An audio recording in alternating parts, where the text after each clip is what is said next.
мои дорогие любители вязания! Сегодня мы с вами, я считаю, мы с вами будем рисовать крючком, потому что мотив простой. Тут самое главное правильно подобрать цветовую гамму. Вполне возможно, у кого-то есть какие-то остатки, и они очень сочетаются, их можно подобрать. Не знаю, насколько грамотно и красиво подобрала это я. Просто потому, что у меня было несколько мотков вот такой, видите, такие маленькие моточки, вот ее опознавательный знак. Я ничего здесь не могу прочитать со своим зрением, я думаю, ничего мне, по крайней мере, не понятно. Просто было несколько, допустим, розовых, я их соединила, было 4 моточка соединила, вот 4 моточка, правда, немножко больше, в 4 нити соединила, вот такое. Здесь у меня был, вот, понимаете, было и голубой, и секционное украшение. Я их соединила тоже по 4 нити, потому что вязать-то, конечно, я смогу, но увидите ли вы что-нибудь этой тонкой ниткой, ничего не увидите. А изделие, которое вы видели в первых видеокадрах, то есть вы видели, что оно очень яркое, красочное. И в предыдущем видео, которое я опубликовала на канале, там у меня были квадраты. Из этих квадратов была собрана масса изделий. И квадраты были разноцветные. Квадраты в квадрате. Допустим, просто полотно сочеталось с квадратом. Мы с вами можем вот такие мотивы собрать в квадраты, да, и сделать, допустим, уже соединить квадраты в изделие. Мы можем с вами выполнить ту кофту, которая была в первых видеокадрах, которую нам предложил журнал. То есть вариантов у нас много. Сама по себе схема очень простая, совершенно незамысловатая, да, и уже оперируясь на ней, мы можем с вами вязать. Это точно как бы бабушкин квадрат простой, точно так же этот круг прост, как и бабушкин квадрат. Мы с вами просто собираем палитру наших ниток и начинаем творить. Не знаю, кому-то, может быть, это понравится, кому-то нет, но в любом случае мы сейчас с вами разберем этот мотив, а вы уже, возможно, увидите ваш шедевр. Итак, приступим. Итак, я начну вязать с белой пряжи. Первая воздушная петля и еще 1, 2, 3, 4 воздушных. И захожу в первый столбик, вяжу соединительную петельку. И вот на хвостик мы с вами опустим вдоль. Первые 3 воздушных, это у нас будет первый столбик. Воздушное расстояние между столбиками. И я захожу в образовавшееся колечко. И будем вязать столбики с одним накидом через одну воздушную петлю. Таких столбиков у нас должно быть 12. Вот так. И идем по кругу. Получила я 12 столбиков. Если мы не планируем переходить на другой цвет, значит будем продолжать. Если я планирую, значит я захожу в третью вершинку подъема, берем другого цвета пряжу и протягиваем ее уже. А вот эту нитку у нас есть с вами два варианта. Или мы ее сейчас обрежем и будем ввязывать, или же мы ее оставим, если мы хотим, допустим, пустить ее в какой-то другом из рядов нашего мотива. Я ее обрежу. Вот так, да, длинненькую обрезала, но ничего. Это у меня 2 хвостика.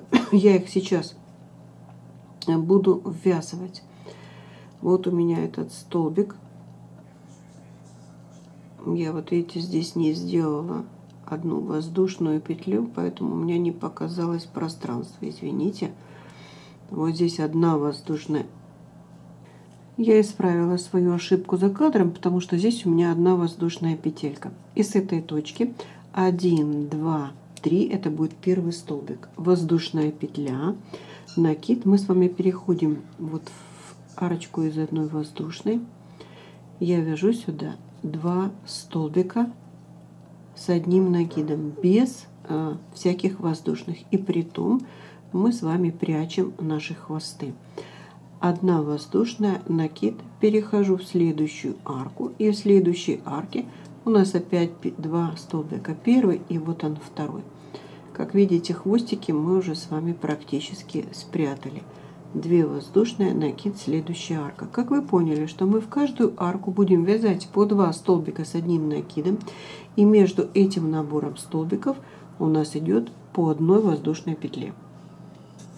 Итак, смотрите, воздушная петля. Вот здесь мы с вами вязали первый столбик, значит, у нас нужен еще 1 столбик в это пространство.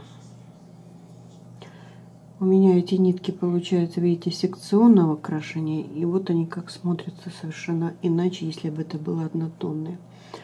Поэтому тут можно подбирать все, что угодно. И мы с третьей петлей подъема связали соединительная петля. Вот здесь уже у нас должна быть, смотрите, вяжем, если этой ниткой, значит, продолжаем. Дальше, если я перехожу на другого цвет пряжи, значит, я подхватываю через третью петлю подъема, подхватываю уже другой цвет и протягиваю его через эти 2 петли. И связала столбик, вернее, воздушную петельку. Далее опять смотрите, у нас 2 хвостика. Опять мы можем с вами этот хвостик обрезать и уже ввязать в наше изделие. Таким образом мы остаемся с розовой пряжей.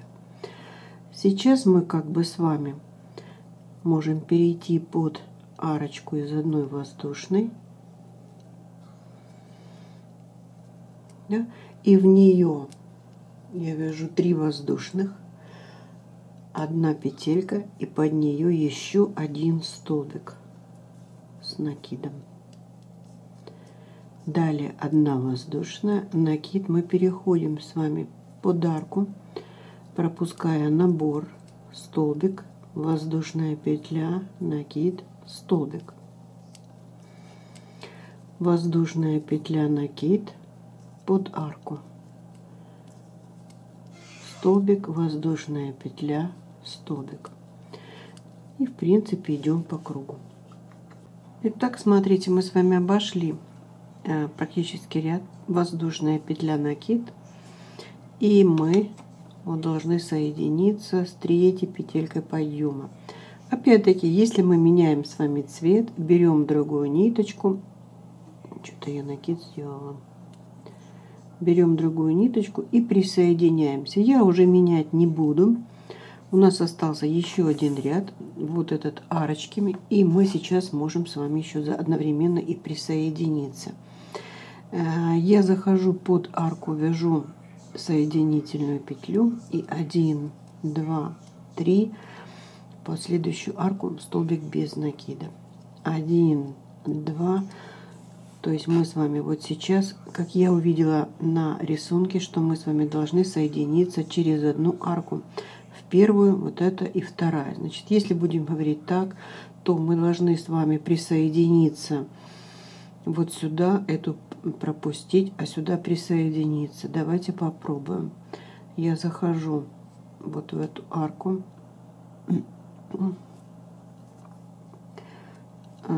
довязала 3 и зашла под следующую, связала столбик без накида. 1, 2, 3 столбик без накида. А сейчас вот 1, 2, и мы с вами должны найти вот здесь точку, вколоть и протянуть нашу петлю. 3 в следующую столбик. Так, теперь опять 1, 2, 3. Эту арку мы пропускаем. И 1, 2. Вот смотрите, вот эту пропустили, в эту зашли. Может быть, вы придумаете какой-то свой способ соединения. Можно было и здесь соединиться, да? Не обязательно пропускать. Вот смотрите, да? Вот что мы с вами в итоге получаем. схема еще показывает, что показывает, мы с вами можем не вязать вот этот ряд розовый, остаться над голубым, и над этим голубым рядом мы опять-таки можем вязать арочки и присоединяться. Допустим, если нам нужно расширить или сократить наши изделия по выкройке, то есть вот этот прием может подойти, да? Или же добавить ряд, допустим, таких птичек, и только потом ряд арочек обвязывать. Ну, далее вам все понятно. Если у нас есть соединение, значит, мы учитываем с вами периодичность соединений нет. А если будем говорить, просто будем обвязывать, то это у нас идут арки по 3 воздушных, и мы движемся с вами по кругу. Вот, пожалуй, все, что я сегодня вам хотела показать и рассказать. На этом моменте прощаюсь. Понравилось? Ставьте лайки, подписывайтесь. Вам же творческих успехов и до скорых встреч.